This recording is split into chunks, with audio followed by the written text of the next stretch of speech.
dia, galera! Bem-vindos ao Loop Matinal dessa quarta-feira, dia 26 de outubro, com as notícias mais relevantes sobre o mundo da tecnologia. Quem fala aqui é o Marcos Mendes, e hoje no seu Loop Matinal do Loop Infinito eu começo falando sobre o Google, que anunciou um monitor touchscreen 4K de 55 polegadas chamado Jamboard. Ele foi concebido para ser usado como uma espécie de lousa digital em escritórios e salas de reunião, e além de exibir imagens normalmente, ele também traz uma stylus que permite rabiscos ali na tela igual uma lousa mesmo. Agora, a grande vantagem do Jamboard é que ele funciona integrado com as plataformas do Google, indo desde o Drive até o Hangouts, e ele também vai funcionar em conjunto com apps que vão chegar para o iOS e para o Android para facilitar ainda mais a colaboração durante o uso. Segundo o Google, o Jamboard vai poder ser comprado por clientes da plataforma G Suite a partir da primeira metade do ano que vem, e ele vai chegar custando menos de $6 mil.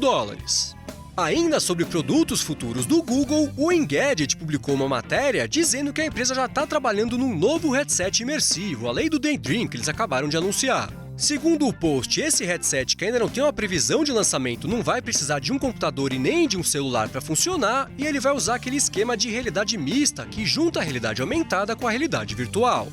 E por último, sobre o Google, deixa eu comentar aqui sobre uma falha do Linux que já era conhecida desde 2007 e que um pesquisador de segurança conseguiu provar que ainda pode ser usada até hoje para invadir qualquer aparelho rodando Android. Essa falha, chamada Dirty Cow, dá para o autor do ataque a possibilidade de assumir o controle total do aparelho, e tudo que ele tem que fazer é mexer um pouco no código da vulnerabilidade original para comprometer qualquer telefone com o sistema do Google. Com a divulgação dessa falha, um segundo pesquisador disse que ele também conseguiu desenvolver uma alternativa para esse ataque, que também consegue invadir o telefone desde que ele tenha acesso físico ao aparelho.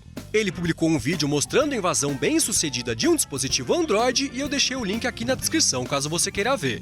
Agora, caso você queira se proteger dessa vulnerabilidade, é o seguinte: ela já foi corrigida na última atualização do Android, provavelmente por isso que essas informações se tornaram públicas, e o negócio agora vai ser você esperar e torcer para que essa atualização seja liberada logo para o seu aparelho.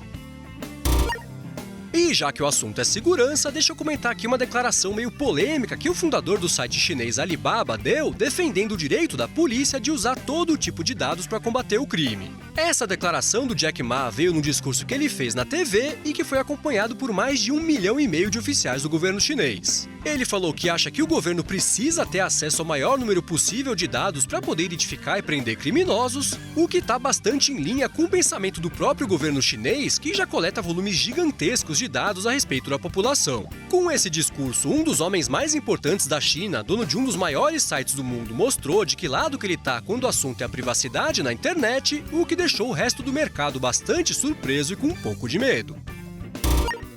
E enquanto isso, lá no Twitter, pintou a informação de que a empresa vai demitir coisa de 8% do quadro de funcionários e que essas demissões devem começar ainda nessa semana. No total, 300 pessoas vão perder o emprego ao redor do mundo, no que parece ser uma nova leva de corte de gastos que o Twitter vai tentar fazer, já que pelo menos no futuro próximo não tem nenhuma perspectiva de venda da companhia. Ainda sobre o Twitter, eles anunciaram uma mudança no horário da divulgação dos resultados fiscais de amanhã.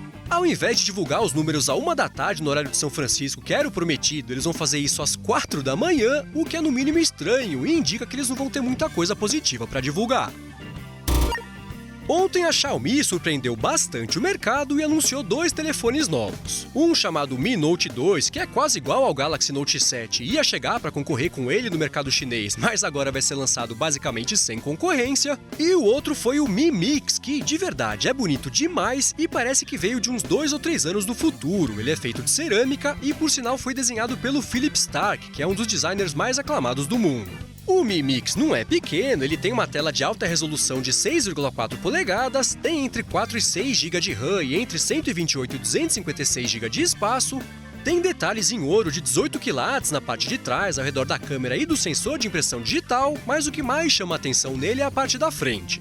Exceto por uma faixa pequenininha ali na parte de baixo, que é onde fica a câmera frontal, a frente do aparelho é composta inteiramente pela tela, que inclusive tem os cantos um pouco arredondados.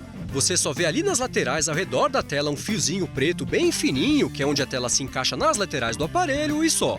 O resto todo é a tela e o resultado ficou legal demais. Tem foto e vídeo de hands-on dele aqui na descrição, caso você queira ver. O Mi Mix vai ser lançado lá na China, custando a partir de coisa de $515 e vai chegar junto do Mi Note 2 no dia 4 de novembro. Como você já deve estar imaginando, por enquanto não tem nem previsão de lançamento dele em outros países pelo mundo. E o assunto agora é a Apple, que divulgou ontem o relatório fiscal do trimestre mais recente. Eles reportaram um faturamento de 46,9 bilhões de dólares, com lucro líquido de 9 bilhões, no que foi o terceiro trimestre consecutivo de queda, o que inclusive já era previsto. Em relação aos produtos, a Apple disse que vendeu 45,5 milhões de iPhones, queda de 5% em comparação com o mesmo período do ano passado, 9,2 milhões de iPads, queda de 6%, e 4,8 milhões de Macs, queda de 14%. Para equilibrar um pouco a balança, eles registraram um aumento de 24% da grana vinda de serviços, tipo Apple Pay, iCloud, Apple Music e tudo mais, foram 6,3 bilhões de dólares, e eles informaram que para o próximo trimestre estão prevendo um faturamento ali entre 76 e 78 bilhões, o que deve interromper essa sequência negativa que eles vêm registrando nos últimos trimestres. Ainda sobre a Apple, pintou a informação de que a atualização do iOS que foi liberada nessa semana corrige o problema de compatibilidade com relógios inteligentes que rodam Android Wear. O iOS 10 quebrou essa compatibilidade, mas o 10.1 trouxe ela de volta. E falando em Apple e Android, o John Gruber publicou um post falando que a Apple chegou a desenvolver diversos layouts de como o iMessage poderia ficar no sistema do Google. Eles investigaram diversos layouts, indo desde uma versão totalmente parecida com o iOS até uma versão 100% adaptada para o Material Design, o que indica que a Apple ainda pode levar o iMessage para o Android, ou pelo menos pensou nisso em algum momento recentemente, como diziam os rumores ali na época da WWDC. E já que eu citei o Google, eles liberaram para o Google Maps do iOS uma atualização que leva para alguns países a opção de pedir delivery direto de dentro lá do Google Maps. Por enquanto, esse recurso ainda não está disponível no Brasil, mas para compensar eles adicionaram por aqui uma barrinha que fica ali embaixo da tela e que ajuda a encontrar e escolher diversas categorias de lugares, como por exemplo restaurantes para almoçar e jantar, beber alguma coisa num happy hour num bar, tomar um café e assim por diante. Ainda sobre aplicativos, ontem o ótimo Duet Display que espelha a tela do Mac no iPad ganhou compatibilidade com o Apple Pencil. Agora dá para abrir o Photoshop ou Illustrator no Mac, por exemplo, e usar o Apple Pencil do iPad para fazer um desenho ou uma ilustração no computador, o que é muito legal e essencialmente transforma o iPad numa Wacom Cintiq, que é o sonho de consumo de qualquer um que trabalha com isso. Para comemorar o lançamento, os desenvolvedores do Duet Display resolveram cortar o preço dele pela metade lá na App Store e por isso ele está custando $10 ao invés de 20 por um período curto de tempo. E por último, sobre a Apple, ontem vazaram as primeiras fotos oficiais dos novos Macs que a Apple vai anunciar amanhã. Essas imagens estavam escondidas na atualização do macOS Sierra que a própria Apple divulgou nessa semana e confirmaram que o MacBook Pro vai contar não só com uma barrinha interativa de OLED ali no topo do teclado para substituir as teclas de função, como também com um Touch ID lá no cantinho direito da barra e que vai validar logins, compras pela internet e tudo mais. Agora, o evento do anúncio oficial desse Mac e de mais coisas também está marcado para as 3 da tarde de amanhã, no horário de Brasília, e a gente aqui do Loop vai fazer a cobertura ao vivo, como sempre. O link para nossa live você encontra aqui na descrição do episódio e também lá no loopmatinal.com.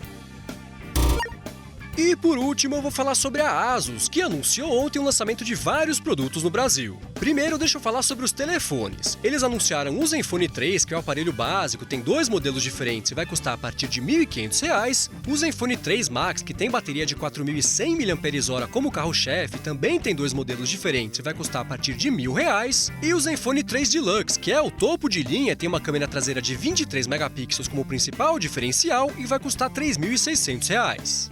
Como cada um desses 5 aparelhos tem especificações, tamanhos diferentes e tudo mais, não dá tempo de eu listar tudo aqui, um por um, senão o episódio ia ficar com 20 minutos de duração e ia virar uma sopa de letrinhas e números. Por isso, eu deixei aqui na descrição do episódio lá no loopmatinal.com os links para as specs desses aparelhos lá no site da Asus. Eu deixei o link também para a transmissão em 360 graus do evento que foi feita ao vivo pelo Loop Studio, que é a produtora do Loop Infinito.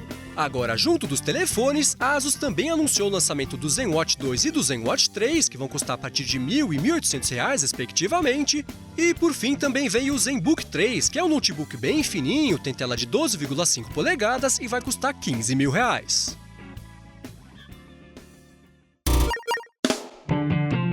É isso aí, galera. O Loop Matinal do Loop Infinito vai ficando por aqui. Se você quiser se inscrever no canal do Loop Infinito no YouTube, o link tá aqui na descrição do episódio lá no loopmatinal.com, junto com todos os outros links das notícias que eu comentei hoje.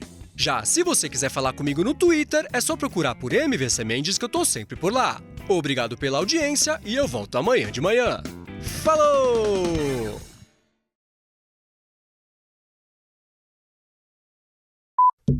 Já comecei bem, batendo no microfone. Relatório fiscal do trimestre mais recente, reportando um futuramento. Eu errei isso no relatório passado, lembra?